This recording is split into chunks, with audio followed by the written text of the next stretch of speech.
Shalom, shalom et bonsoir chez vous. Nous bénissons Dieu pour cette grâce qu'il nous accorde de nous retrouver devant vous pour passer ce temps ensemble. Il faut dire que ça nous a manqué comme 2-3 jours où nous n'avons pas eu l'opportunité de nous présenter devant vous pour passer ce temps dans la présence de Dieu. Alors il faut aussi dire qu'aujourd'hui, tout n'était pas vraiment au rendez-vous pour que nous puissions passer nos moments comme d'habitude. Mais bon, Dieu nous a fait quand même grâce. Nous ne serons pas pour longtemps. Et donc voilà, Dieu est fidèle. Je devais en principe rentrer à Kinshasa depuis hier. Mais notre voyage a été reporté pour demain. Donc nous allons donc quitter demain pour Kinshasa. Donc on arrive à Kinshasa vendredi. Donc ce qui fait qu'on est encore là pour passer ces bons moments dans la présence de Dieu. Donc du coup je ne serai pas très long. Et j'ai juste une petite pensée que le Seigneur a déposée dans mon cœur, que j'aimerais que nous puissions partager ensemble. J'étais en train de penser à l'histoire de cet homme d'Élie. Alors qu'il attendait la pluie venant du ciel, cet homme, lorsqu'il s'est mis en prière, pour prier, pour implorer la faveur de Dieu, pour que Dieu puisse faire pleuvoir la pluie, la Bible nous renseigne qu'il a courbé sa tête, il a mis sa tête dans ses deux pieds comme ça, et regardant sur terre. Alors que son problème était par rapport au ciel. La pluie ne sort pas de la terre au ciel, mais la pluie tombe du ciel pour la terre. Quoi de plus normal pour cet homme de regarder vers le ciel? Parce que très souvent, nous regardons vers les lieux de nos problèmes. Très souvent, les hommes regardent vers leurs problèmes. Nous regardons vers les hommes qui doivent nous aider. Moi, aujourd'hui, j'aimerais tout simplement te dire de ne plus regarder à la direction de tes problèmes. Change de direction. Cet homme d'Élie a compris ces choses. Il attendait la pluie du ciel, mais il n'a pas regardé à la direction de son problème, à la direction de sa préoccupation, à la direction de ses soucis, mais il a regardé à la direction de sa solution. C'est quoi la direction de sa solution? Lui, il voulait que la pluie tombe pour arroser la terre. D'où par conséquence, il ne devait pas regarder le ciel, mais il devait regarder plutôt la terre. Pourquoi regarder la terre? Parce que la pluie que j'attends, la chose que j'attends doit venir vers la terre. La chose que j'attends doit venir vers moi. J'aimerais aujourd'hui dire à quelqu'un qui est ici, tu as peut-être beaucoup de problèmes. Tu as, je ne sais pas moi, quel genre de problème qui est en train de te déranger, de te couper le sommeil, de t'empêcher de manger.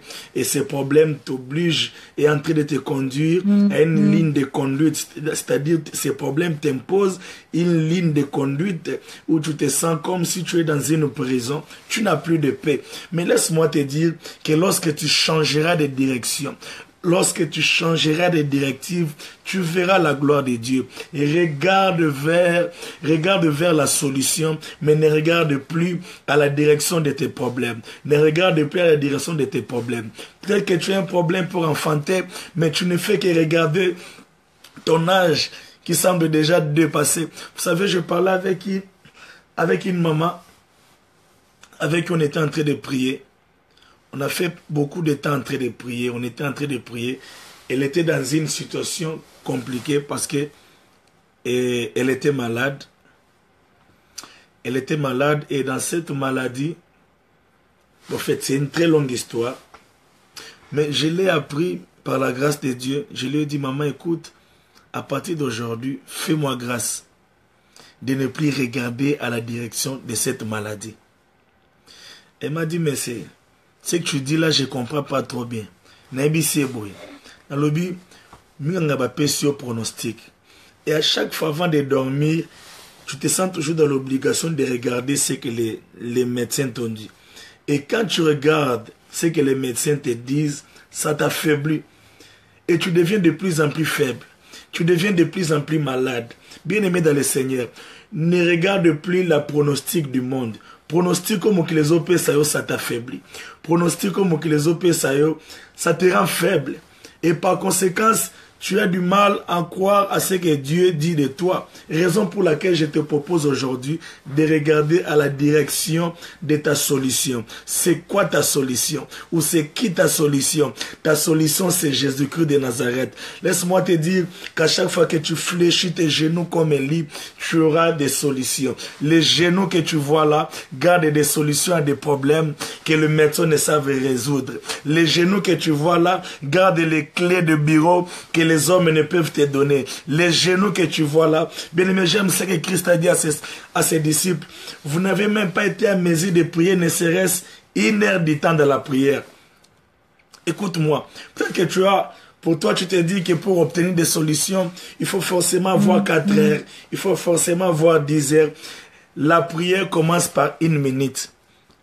La prière commence par 1 minute. Une personne qui sait prier pendant 1 minute peut prier pendant 10 minutes. Si tu sais prier pendant 10 minutes, tu peux prier pendant 1 heure.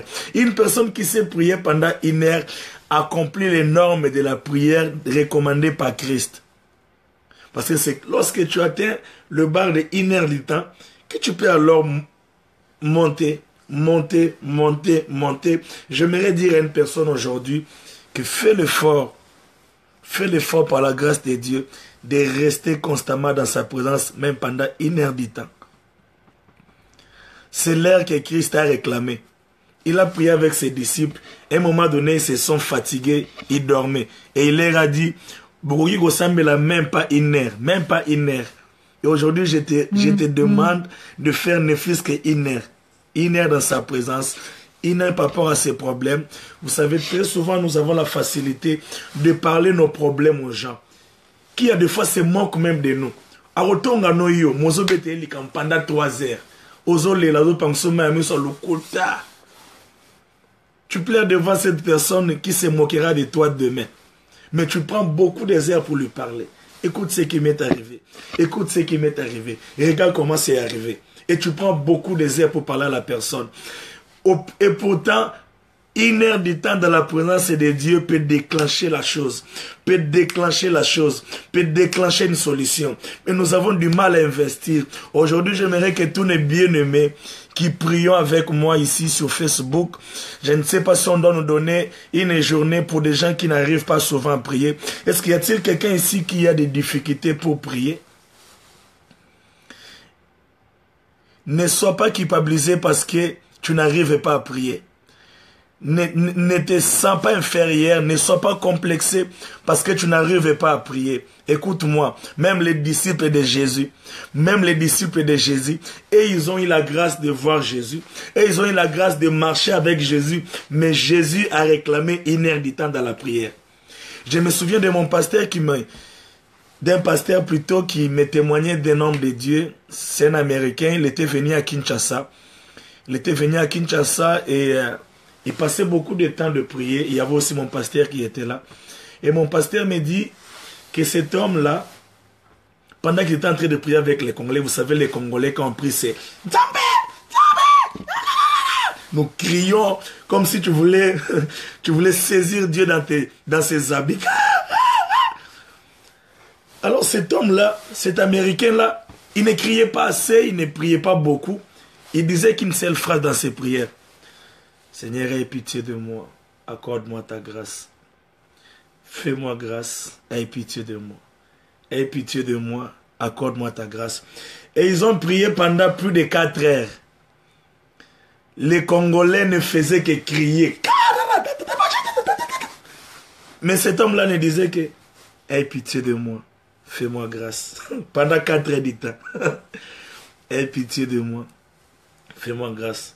Au point que les pasteurs congolais commençaient à être scandalisés. Ils se disaient, mais Moutoyo, on Nini. Il se moque de nous ou quoi? Nous, on est en train de crier, de prier, d'investir dans la prière. Lui, pendant 4 heures du temps, ne fait que dire, aie pitié de moi et fais-moi grâce. C'est quoi ça? Mais on nous rend compte que lorsqu'ils étaient pendant la manifestation, cet homme de Dieu ne levait que sa main comme ça. Et il y avait des miracles extraordinaires qui s'opéraient. Les malades étaient guéris. Il y avait des témoignages. Mais eux qui criaient dans la prière, quand ils priaient pour les malades, même la fièvre ne partait pas. Laisse-moi te dire que la prière, c'est la disposition de ton cœur.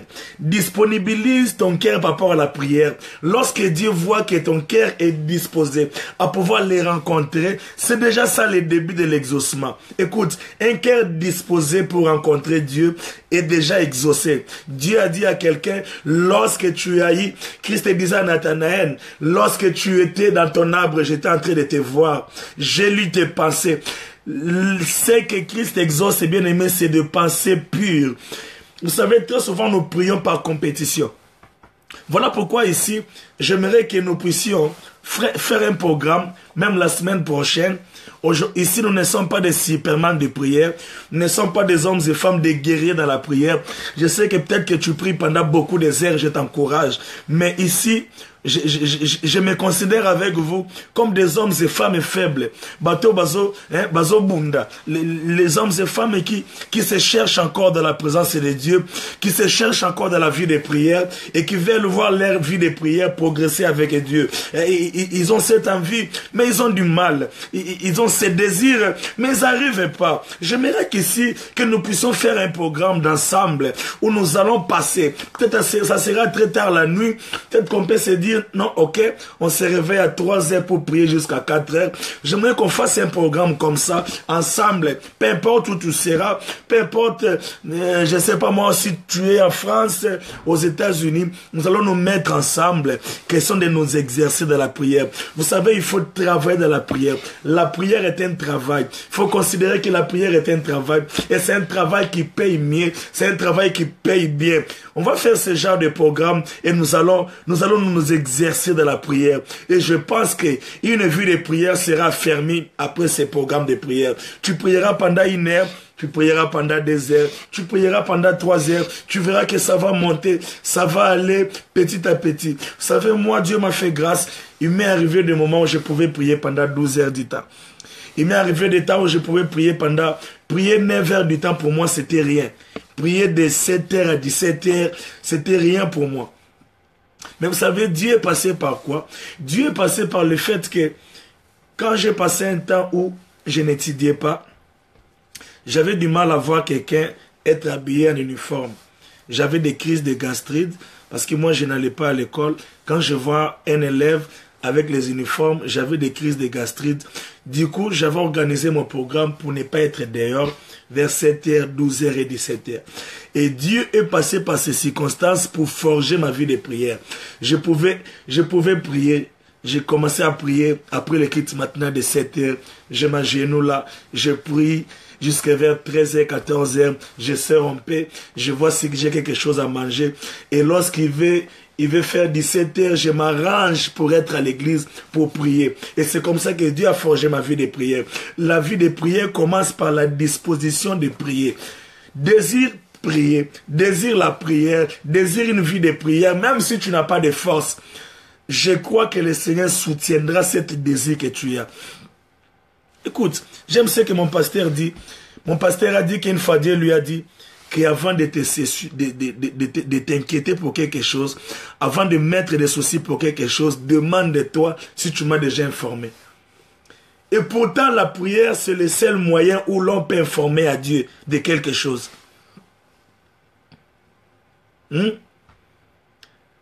Tu as un problème, tu t'inquiètes par rapport à ça. Est-ce que as-tu déjà informé à Dieu?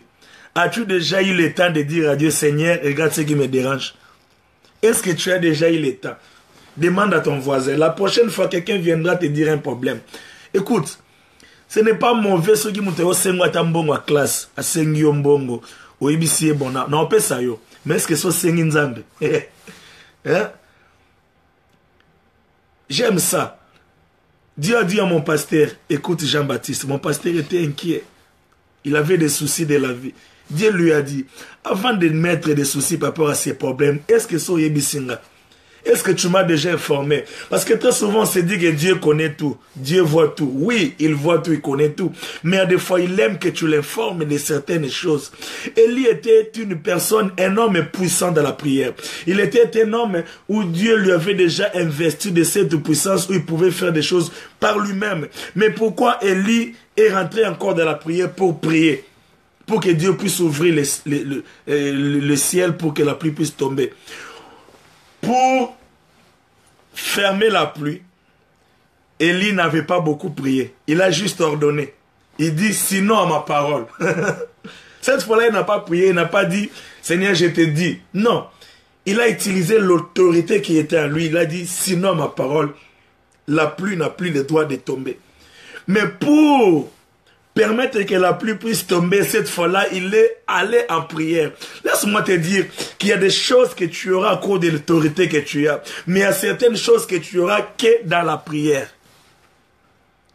Il y a des choses que Dieu permettra que tu puisses les avoir à cause de l'autorité que tu as d'enfant de Dieu. Mais il y a certaines choses aussi que Dieu sait que tu es un enfant de Dieu, que tu as le pouvoir, que tu as l'autorité. Mais hormis ces choses, Dieu veut que tu travailles avec lui dans la prière. La prière est un travail.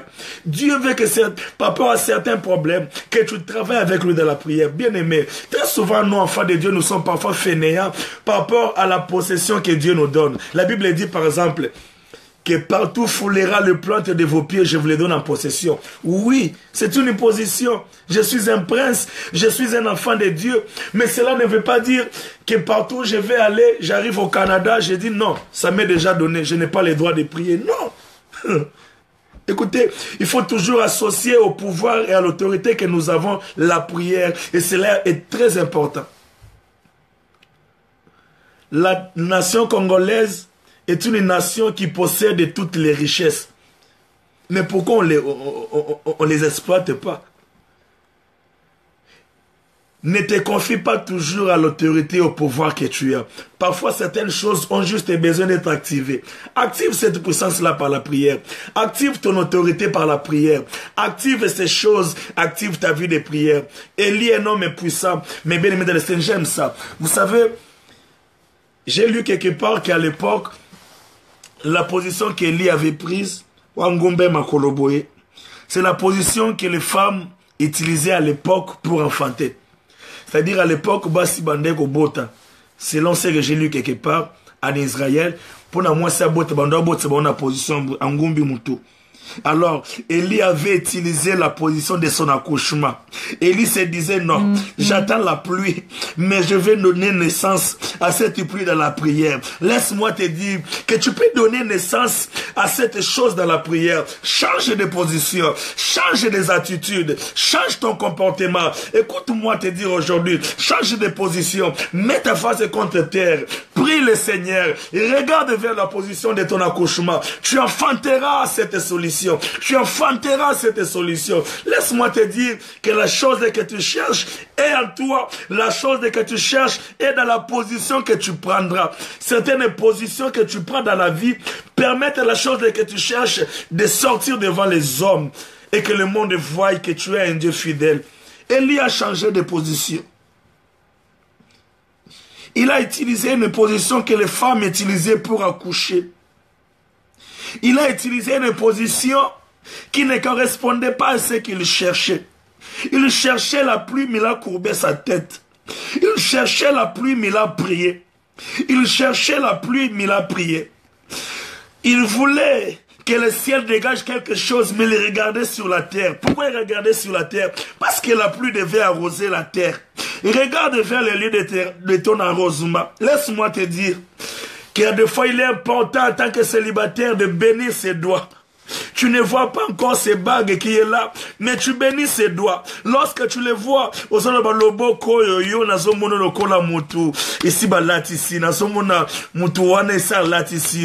change des attitudes, change de position, change d'attitude et tu verras la gloire de Dieu. Change de position et tu verras la gloire de Dieu. Change de position. Je vais aujourd'hui, Seigneur Dieu de gloire, accoucher ma propre solution. Je vais accoucher cette paix qui me manque. Vous savez bien aimé, j'ai vécu des moments où le diable a voulu me faire bouger. Vous savez, quand le diable nous bouge là, c'est tout simplement pour nous faire voir que Dieu n'est pas avec nous. Mais laisse-moi te dire que tu peux affronter ta paix. Tu peux donner naissance à la paix qui te manque. Je prophétise et j'annonce sur toi que le peu de temps que tu prendras pour prier aura pour conséquence plutôt dans ta vie des grandes solutions. Laisse-moi te dire que le peu de minutes que tu prendras pour prier pourra débloquer des situations qui ont pris 27 ans. Je vois la prière que tu prends maintenant là. Je vois plutôt les petits temps que tu prends dans la prière qui sera en train de débloquer, de déplacer les montagnes. Je dis à cette montagne, qui es-tu grande montagne? Devant, je sais pas le nom de BV. Devant, c'est quel nom que je vois là, Delka. Qui es-tu grande montagne? La montagne ne représente rien devant un homme de prière. Une personne qui sait prier peut tout. Un homme de prière n'a pas de limite. Je viens aujourd'hui prophétiser sur ta vie qu'à cause de ton temps de prière, tu n'auras plus de limites. Tu verras les limites être renversées car la prière te fait traverser de l'autre côté. Rabachata, rabachete. Oh papa, merci. Merci Seigneur pour ce temps. Merci pour cette information. Merci parce que tu veux que nous ne puissions pas regarder à la directive de nos problèmes, mais nous devons regarder à la directive des solutions. Élie était en train de prier pour la pluie, mais il ne regardait pas au ciel. La Bible nous dit qu'il regardait sur terre. Il avait sa face contre terre. Et Élie, au milieu du fait qu'il avait sa face contre terre, il avait pris une position. Vous savez, j'aimerais ici éclaircir que l'exaucement ne dépend pas des positions forcément. Mais par contre, il y a des positions qui traduisent des messages. C'est-à-dire, il y a des positions que tu peux prendre, quelqu'un comprend. Vous savez, dans la guerre, lorsqu'une personne, même s'il est ton ennemi, fait ça, cette position de faiblesse envoie tout un message de l'autre cas pour lui faire voir que cette personne a reconnu qu'il est faible et qu'on n'a pas le droit de le tuer. C'est pourquoi moi, Michel, j'aime toujours prier avoir mes mains levées. Quand j'adore même dans des concerts, j'aime toujours avoir mes mains levées. Une façon de dire à Dieu, Seigneur, je suis faible. Seigneur, abandon. Seigneur, par rapport à ces problèmes, j'ai dit abandon. Laisse-moi te dire ici, maman. Même si tu es une femme, la prochaine fois que tu prieras, prends ne serait-ce 1 minute. Tu pries 5 minutes. Soit 1 minute, mon beau Likolo. Salaboy. Souffre dans la prière. Vous savez, une personne qui ne sait pas souffrir dans la prière ne deviendra pas un homme de prière. Vous savez, c'est quoi les problèmes? Je sais qu'ici, au milieu de nous, il y a beaucoup de gens. Et dans le bâtiment, on a cet exemple. Donc, c'est au fou comme on va dire. Nzambe langa papa na komisio papa na peso merci papa pour na bana nga papa na ngasa papa na peso papa merci papa olali ou bien nzambe langa ou bien yozala komisa masanzolama netolama komisa masanzolama netolama et puis tu dors. Ma responsabilité n'est pas de te condamner par rapport à ça. Ma responsabilité, c'est justement que la vie de prière, ça se cultive petit à petit. Ok? Je préfère encore une telle personne qu'une personne qui n'arrive à rien dire. C'est-à-dire,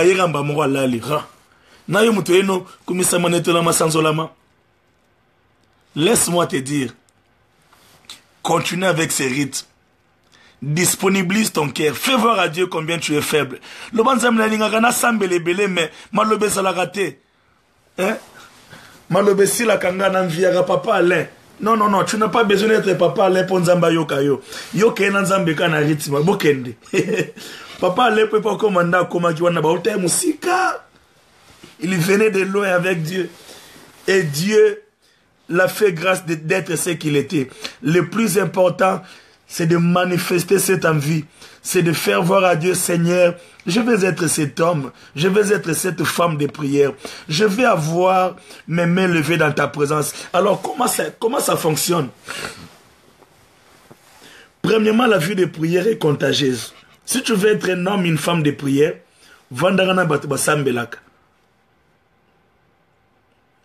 la vie de prière est contagieuse. Ta vie de prière peut être aussi affecté d'une manière négative si tu ne côtoies que des gens qui n'aiment pas la vie de prière. Si tu n'écoutes que des gens qui ne te conduisent pas dans une vie de prière. Par exemple, aux ans à retraite, tu as un sujet de prière qui est en train de monter dans ton cœur. Mais Nanga Muguna, mon frère R. Kelly, ma sœur Beyoncé, Nabo Tanga Congolais. Frère Nani, Comme on va dans Sœur Céline John, Orara. Mais, ozo milukela nini, olingi avancer, ozo ngasima. Okoka bwana na biloko wana tata mwandambu, ata cela ta semblant. Mais pour un petit temps.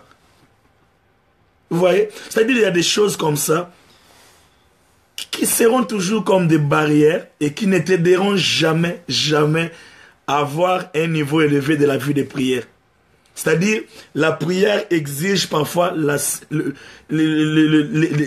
séparation. La prière exige parfois que l'on se sépare de certaines choses, voire même de certaines personnes. Pour être un homme de prière, ça demande beaucoup.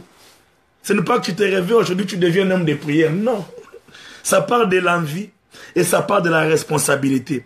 De l'envie, je parle, c'est-à-dire que tu dois manifester cette envie et que Dieu voie ça. Et Dieu va qualifier ça. La disponibilité, c'est-à-dire, tu fournis des efforts où l'accent battle vraiment que mon toit lingi vie de prière. Par exemple, on appelle ça le devoir moko. Na lingi lobby son zamba wakeli biso mato sa la live, tous à la maison y encore répondre. Na bouton les lois avant que tu ne dormes. Si tu as 5 minutes de prière, fais l'effort de prier à genoux. Je ne dis pas ici que la prière à genoux c'est une méthode pour obtenir des solutions d'une manière facile, non. Dieu, tu peux le prier d'ailleurs dans ton cœur. Et il peut t'exaucer. Mais aujourd'hui, pour cette nuit-là, Soro Landinga, et si tu es d'accord avec ce que nous disons, la première des choses, mets-toi à genoux. Sois dans ta chambre. Mets-toi à genoux. Quand tu commenceras à prier, fais l'effort de lever au moins tes deux mains.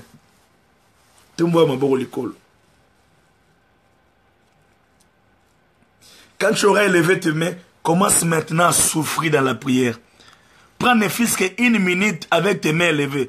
Ça, le rôle à moi, quand nous étions encore à l'école primaire, lorsque le préfet lorsqu'on nous a écrit dans les bavards, on te met là, allez, élève tes mains. Fais ne fût-ce que ça. Je sais de quoi je suis en train de parler. J'étais en train de dire ici que l'exaucement ne vient pas par rapport aux positions, mais la position ou l'attitude que tu prends dans la prière peut déjà annoncer quelque chose. C'est-à-dire que la manière dont tu te présentes devant Dieu, ok? Une personne qui a un problème et qui vient devant Dieu, ami lai na mabele, aya ami boaki. Dans le but, il y a une solution forcément qu'on les kamususu. Mais au moins, Dieu voit dans son cœur, Dieu voit la disponibilité de son cœur, Dieu voit les désirs et les soucis qu'il manifeste. Et un adorateur de Jésus devrait l'adorer à genoux et avoir ses deux mains levées, en train de contempler sa gloire, en train de lui dire, Seigneur, je suis ici parce que je considère que toi c'est le digne. Je lève mes mains. Vous savez, il y a un secret lorsqu'on élève les mains. Il y a un secret, notre pasteur appelle ça Yada. Yada. Yada veut aussi dire élever les mains. Yada veut aussi dire acclamer. Yada veut aussi dire contempler. Yada veut aussi dire élever les mains et ne rien dire. Yada. C'est un mot qui est en hébreu. Il y a une puissance dans les mains élevées de la présence de Dieu. Il y a une puissance qui accompagne une personne qui a ses mains élevées. Maman, laisse-moi te dire que fais l'effort. Travaille dans la prière. Pour devenir un homme ou une femme de prière, ça se travaille. Investis ton temps dans la prière. Investis, je ne sais pas moi quoi, ton temps dans la prière. Apprends à tes enfants que basambela kayarofukama. Apprends à tes enfants que basambela ramabogo likolo. Vous savez, moi, pour la première fois qu'il m'est arrivé d'avoir mes mains levées, Dieu me voit pendant 2 heures du temps. J'ai eu mes mains levées pendant 2 heures du temps. J'étais en train de prier pour une maman Marie-Jeanne. J'ai habité chez elle, une maman qui a pris soin de moi. Il m'a trouvé à l'église et il m'a demandé d'habiter chez elle. J'ai habité chez elle pendant un moment. Na yegoli collier pas maman wana. Tana kuma go vanda kuna nzale kuma oki mangai. Vous savez, moi je me souviens, dans la zaki kilt sili, les kilts finissaient, vu que j'étais à l'église. Quand les kilts finissent, je suis par exemple en veste et je dors avec la veste. Je me réveille le matin avec la veste. Pourquoi? Parce que tu as l'église, il y a des groupes de mamans qui sont là en train de prier la nuit. Il y a des retraites de jeunes, il y a tout ça. Du coup, tu n'as pas d'opportunité ni d'occasion pour te changer. J'étais là avec mes habits. Donc, du coup, pyjama. Je ne savais pas qu'on pouvait dormir avec une culotte. Tout ça, j'avais perdu tout ça. Vu que j'avais fait beaucoup des années à l'église. Et cette maman-là m'a appris tout ça, maman Marie-Jeanne, que Dieu la bénisse là où elle est. Je me souviens un jour, j'ai dormi en chambre. Elle est venue, elle m'a trouvé dans la veste. J'étais en veste et j'ai dormi avec ma veste. Elle a frappé la porte, Yaya. J'ai dit, oh, oui maman. Non, Yaya, on ne dort pas avec la veste. J'ai dit, oh, comment ça maman? Non, on ne dort pas avec la veste. Le matin, elle m'a acheté un pyjama. Elle m'a dit, non, Yaya, on dort avec ça. On m'a dit, non, quand tu es avec tes frères, il faut être en culotte. J'ai dit, non, maman, moi, être en culotte là. Hein, les gens vont voir mes pieds. Je ne suis pas habitué comme ça. Il m'a dit, non. Elle m'a appris cette vie de famille. Et un jour, maman Marie-Jeanne, je me souviens, est tombée malade. Je vis que maman Marie-Jeanne était en train de vouloir partir. C'était grave. J'ai dit, on ne l'amène pas à l'hôpital, je vais prier. J'ai levé mes mains en prière. Dieu m'est témoin. Pendant des heures du temps, non-stop. J'étais en train de prier pendant des heures du temps non-stop. J'implorais la grâce de Dieu sur la vie de maman Marie-Jeanne. J'ai pleuré. J'implorais le ciel. J'ai prié pendant des heures du temps. J'étais en train de trembler. Mes mains levées n'a quitté ça, ma beau côté. Et il y avait sa famille qui était là-bas. Il mène à l'hôpital. Comme j'étais ami à sa fille Rachel. Rachel Onadambo. Je ne sais pas si elle me voit. Je les salue de loin. Rachel a dit à ses frères, à ses oncles, non, laissez Michel prier. Et tout le monde était là-bas, il mène à l'hôpital. Et moi, j'ai pris des heures de temps, tout le monde commençait à murmurer. Mais maman, Koukoufa. J'ai dit, laissez-moi. Cette femme, même si elle meurt là, elle va résister à cause de ma prière. J'ai prié, maman a commis au Kosol. A comme au paiement. Et maman était complètement guérie. Elle a refusé qu'on l'amène à l'hôpital. Donc il y a une puissance qui se trouve dans le main élevé dans la présence de Dieu. Apprends toujours quand le problème se complique. Il ne faut pas prier par rapport à tes problèmes. Tu ne dois pas faire une prière avec une personne qui veut, je ne sais pas moi, obtenir juste un chocolat. Est-ce que tu as besoin du chocolat? Ton problème ne représente pas un chocolat. Alors souffre de la prière. Personne ne viendra prier à ta place, même pas ton pasteur. La prière est une responsabilité d'un enfant de Dieu. Et nous devons travailler dans la prière. Nous devons investir dans la prière. Je viens de le dire ici, que Élie, pour fermer la pluie, il n'a pas prié. Il a dit, sinon à ma parole. Il n'a pas dit, Dieu, je te demande de fermer la pluie pendant autant des années, tout ça. Non. Il a juste exploité l'autorité qui était en lui. Il a dit, sinon à ma parole. Sinon ma parole. Mais pour que la pluie tombe, cette fois-là, ce n'était pas à sa parole. Il devait fléchir ses genoux. Il devait prendre cette position. Il devait avoir sa tête contre terre et prier, implorer Dieu. J'étais en train de dire ici qu'il y a des choses qui nécessitent que tu puisses avoir tes mains levées et ta tête sur la terre afin de pleurer la grâce de Dieu. Donc voilà.